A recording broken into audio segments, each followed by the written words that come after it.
अस्सलाम वालेकुम नाजरीन, मैं मोहम्मद असलम हुसैन सियासत की खबरों में आप सबका इस्तकबाल करता हूँ। बॉलीवुड के बादशाह शाहरुख खान का बेटा आर्यन खान इन दिनों Mumbai cruise drug party case में फंसा हुआ है। 20 अक्टूबर को मुंबई की सेशन कोर्ट ने आर्यन की जमानत की दरख्वास्त मुस्तरद कर दी। इसके बाद आर्यन खान को एक बार फिर जेल जाना पड़ा। बताया गया है कि आर्यन खान जमानत ना मिलने पर मायूस हो गया है और जेल में किसी से बात नहीं कर रहा है। अब वालिद शाहरुख खान ने अपने बेटे से मिलने के लिए आज आर्थर रोड जेल पहुंच गए हैं। शाहरुख खान जुमेरात की सुबह बेटे आर्यन खान से मिलने आर्थर रोड पहुंचे हैं। शाहरुख खान को ग्रे टी शर्ट और शीशा पहने देखा गया। इससे कबल शाहरुख खान और इनकी अहलिया गौरी खान ने आर्यन से वीडियो कॉल पर बात की थी। बताया जा रहा है कि दोनों बेटे के लिए परेशान हैं और जेल हुक्काम को इसकी सेहत के बारे में बता रहे हैं। आर्यन खान गुज़िश्ता 14 दिनों से मुंबई की आर्थर रोड जेल में कैद हैं। एनसीबी ने इन पर मंशियात लेने और बैनुल-अक़वामी मंशियात की स्मगलिंग से वाबस्ता होने का इल्जाम आयद किया है। हिंदुस्तान में ना कोई कुछ कहने तैयार है, ना कोई कुछ करने तैयार है। सिर्फ आम आदमी पर रोजाना बोझ बढ़ता जा रहा है। आखिर कब तक महंगाई में इजाफा होता रहेगा? कब इस पर काबू पाया जा सकेगा?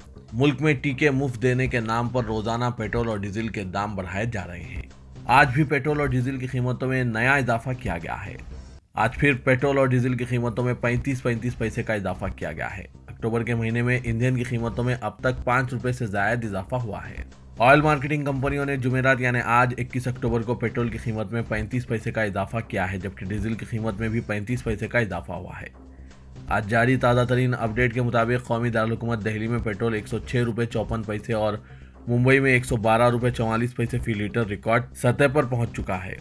हैदराबाद में आज पेट्रोल पर 36 पैसे इजाफा किया गया है, जिसके साथ हैदराबाद में पेट्रोल 110 रुपये 82 पैसे फी लीटर फरोख्त हो रहा है और डीजल में 38 पैसे के इजाफे के साथ 103 रुपये 94 पैसे फी लीटर फरोख्त हो रहा है। पेट्रोल की कीमत बढ़ने पर तमाम जरूरी अशिया पर कीमतों में इजाफा हो जाता है, जिससे आम आदमी पर मजीद बोझ आयद होता है। क्या हुकूमत आम आदमी को महंगाई के तले दबा दबा कर करना क्या चाहती है? इन सब पर आपकी क्या राय है? कमेंट के जरिए जरूर बताइएगा। लखीमपुर खेड़ी तशद्दुद मामले पर सुप्रीम कोर्ट ने एक मरतबा फिर योगी हुकूमत की नाअहली और टाल मटोल रवैये पर सरजनिश की है। समाअत के दौरान सुप्रीम कोर्ट ने स्टेट रिपोर्ट दाखिल करने में ताखिर पर उत्तर प्रदेश हुकूमत को आड़े हाथों लिया। चीफ जस्टिस NV रमना ने कहा कि हम कल रात 1 बजे तक इंतजार करते रहे। आपकी स्टेट रिपोर्ट हमें अभी मिली है, जबकि गुज़िश्ता समाअत के दौरान हमने आपसे साफ कहा था कि कम से कम 1 दिन पहले हमें स्टेट रिपोर्ट मिल जानी चाहिए। उत्तर प्रदेश हुकूमत की तरफ से पेश हरीश साल्वे ने कहा कि हमने स्टेट रिपोर्ट दाखिल किए हैं, आप मामले की समाअत जुम्मे तक के लिए मौखर कर दीजिए। ताहम अदालत ने समाअत मौखर करने से इनकार कर दिया और कहा कि अब यह मुनासिब नहीं होगा। बेंच ने उत्तर प्रदेश हुकूमत की जानिब से पेश की गई रिपोर्ट का इसी वक्त मुतालिया किया और कहा कि रिपोर्ट पढ़ने के बाद यह वाज़ेह तौर पर महसूस हो रहा है कि लखीमपुर खेड़ी वाक़े की जाँच से उत्तर प्रदेश हुकूमत पीछे हटने की कोशिश कर रही है, लेकिन टाल मटोल से कुछ नहीं होगा। कर्नाटक हाईकोर्ट ने एक अहम तबसरा करते हुए कहा है कि मुसलमानों के यहाँ निकाह एक मुआहदा है जिसके कई मुआयने हैं। यह हिंदू शादी की तरह एक रस्म नहीं है और इसके तहलील होने से पैदा होने वाले हुकूक और जिम्मेदारियों को दूर नहीं किया जा सकता। यह मामला भुवनेश्वरी नगर बेंगलुरु में एजाजुर रहमान 52 साल की एक दरख्वास्त से मुतालिक है, जिसमें 12 अगस्त 2011 को बेंगलुरु की फैमिली कोर्ट के पहले एडिशनल प्रिंसिपल जज के हुक्म को मनसूख करने का मुतालबा किया गया था। एजाज ने अपनी अहलिया सायरा बानू को 25 नवंबर 1991 को तलाक दे दी थी। इस तलाक के बाद एजाज ने दूसरी शादी की, एक बच्चे का बाप बना। इसके बाद बानू ने 24 अगस्त 2002 को एक सिविल मुकदमा दायर किया, जिसमें नान व नफ़क़े की दरख्वास्त की गई। फैमिली कोर्ट ने हुक्म दिया था कि मदई मुकदमे की तारीख से लेकर इसकी मौत तक या इसकी दोबारा शादी तक माहाना 3000 रुपये के हिसाब से हकदार है।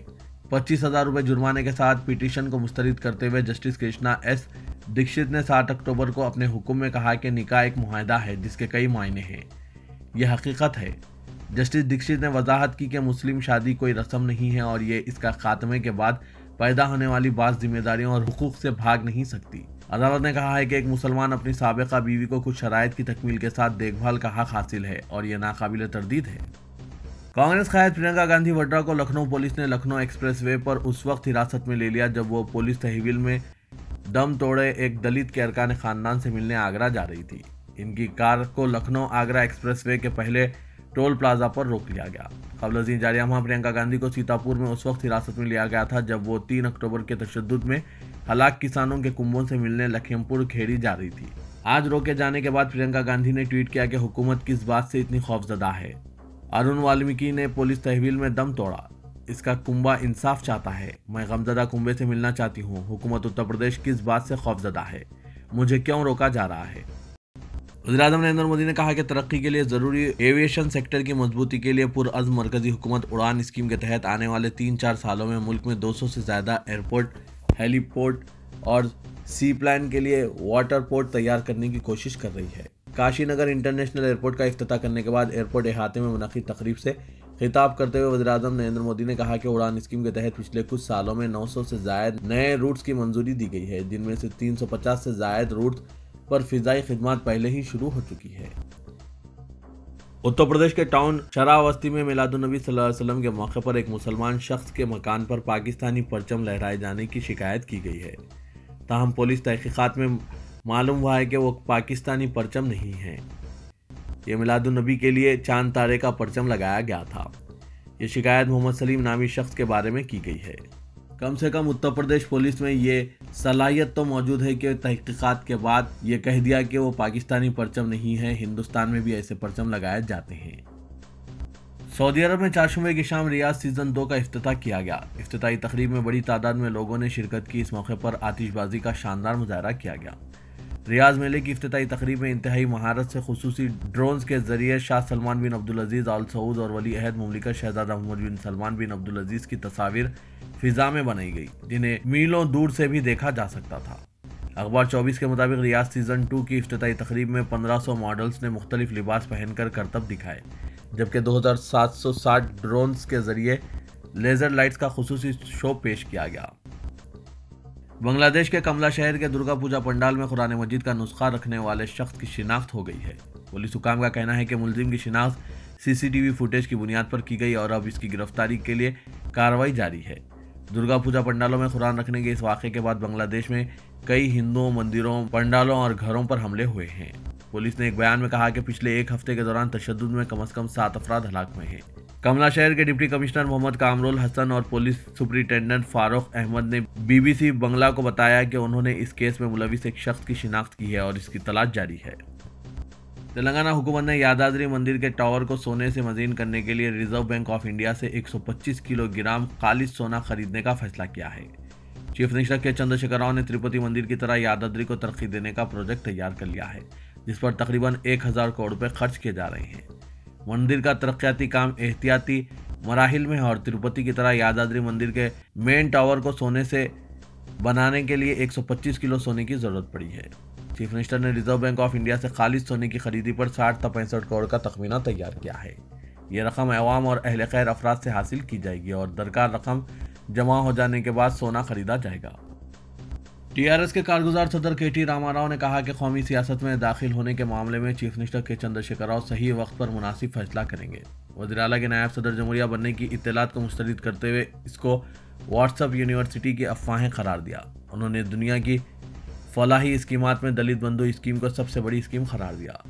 3 नवंबर के बाद से इस स्कीम पर दोबारा अमलावरी होने का ऐलान किया। तेलंगाना भवन में मीडिया से गैर रस्मी बातचीत के दौरान KTR ने यह बात बताई। उन्होंने कहा कि हुजूराबाद में हुक्मरान TRS का किसी से कोई मुकाबला नहीं है। पर्चा नामजदगी दाखिल करते ही TRS कामयाब हो चुकी है।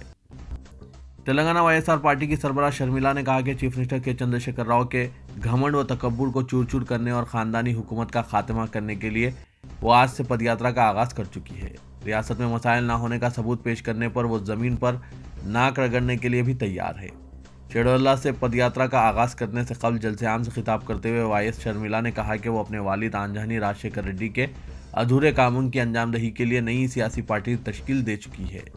18 साल कबल मेरे वालिद ने शेवड़ला से पदयात्रा का आगाज किया था। वो भी अपने वालिद की तकलीद करते हुए शेवड़ला से पदयात्रा का आगाज कर रही है। उन्होंने कहा कि चीफ मिनिस्टर KCR वादों को निभाने में पूरी तरह नाकाम हो चुके हैं। वो रियासत के तमाम असेंबली हलकों का अहाता करेंगी। रियासती हुकूमत ने महकमा बल्दी नज़्म की जानिब से संजीवा पार्क और NTR गार्डन के अलावा लुम्बनी पार्क में कैमरे की फीस को बर्खास्त करने का फैसला किया है।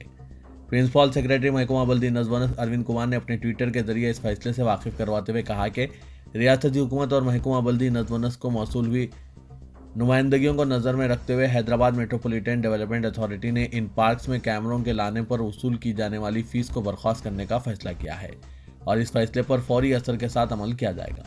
उन्होंने बताया कि इन पार्क्स में अफराद खानदान के साथ तफरीह की गर्ज से पहुंचने वालों से कैमरों की अलहदा 1000 रुपये फीस वसूल की जाती थी, जो कि 21 अक्टूबर से वसूल नहीं की जाएगी और सयाह अपने कैमरों के साथ इन पार्क्स में बगैर कोई फीस अदा किए दाखिल हो सकते हैं।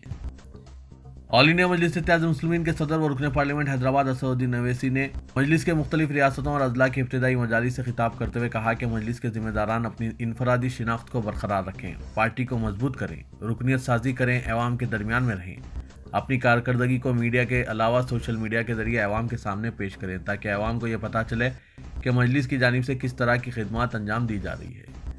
असदुद्दीन अवैसी सदर मजलिस ने दारुस्सलाम में अजला के इब्तिदाई मजालिस के सुदूर व मुतमदीन व सरगर्म कारकुनान से खिताब करते हुए इन ख्यालात का इजहार किया। ओवैसी ने कहा कि मजलिस मुल्क के कोने कोने में इंतखाबात में हिस्सा ले रही है। अगर तेलंगाना के मुख्तलिफ इलाकों में भी इलेक्शन लड़ने की ज़रूरत है तो हम ज़रूर इंतखाबी मुकाबला करेंगे, क्योंकि जीत और हार अल्लाह के हाथ में है।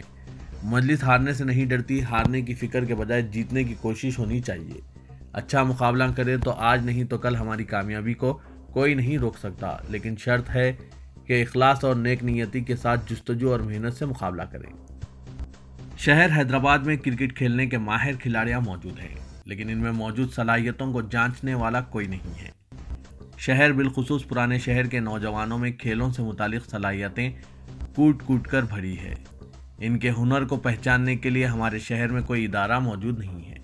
यही वजह है कि IPL में हमारे शहर के नाम की टीम में शहर से ताल्लुक़ रखने वाला कोई खिलाड़ी मौजूद नहीं था। आगे के लिए हैदराबाद क्रिकेट एसोसिएशन को चाहिए कि काबिल और हुनरमंद खिलाड़ियों की सलाहियतों को जांचने के साथ साथ इन्हें आगे बढ़ाने के भी इक़दाम किए जाएं। पुराने शहर से ताल्लुक़ रखने वाला एक नौजवान जो कई सालों से क्रिकेट की दुनिया में अपनी कोशिश के जरिए कई एक खेलों में रिकॉर्ड बनाया है, ये जेमिनी फ्रेंड्स नामी टीम के खिलाड़ी अब्दुल इला कुरैशी है, जो ऑलराउंडर हैं। पिछले कुछ सालों से बेहतरीन बॉलिंग के जरिए अपनी टीम को कई एक कामयाबियां दिलाने में अहम रोल अदा किया है। बेहतरीन बॉलिंग और टीम की ज़रूरत के हिसाब से बेहतरीन बैटिंग का मुजाहरा पेश करते हैं। गुज़िश्ता रोज़ अब्दुल इला कुरैशी ने जेमिनी फ्रेंड्स टीम से हैदराबाद क्रिकेट एसोसिएशन की सरपरस्ती में Nawab Mansoor Ali Pataudi T20 tiger cup को अपनी टीम के लिए जीतने में अहम रोल निभाया है। अब्दुल इला कुरैशी की बेहतरीन बॉलिंग ने यह tiger cup Gemini friends team के नाम किया है। अब्दुल इला कुरैशी ने इस टूर्नामेंट में 13 विकेट चटकाकर सबसे ज़्यादा विकेट हासिल करने वाले बॉलर का एजाज़ हासिल किया है। इन्हें हैदराबाद क्रिकेट एसोसिएशन की जानिब से आइंदा महीने होने वाले सैयद मुश्ताक अली टूर्नामेंट हरियाणा के लिए भी हैदराबाद से सेलेक्ट किया गया है। इस पुराने शहर के नौजवान की सलाहियतों और हुनर को मज़ीद आगे बढ़ाने के लिए इनकी हौसला अफजाई की ज़रूरत है।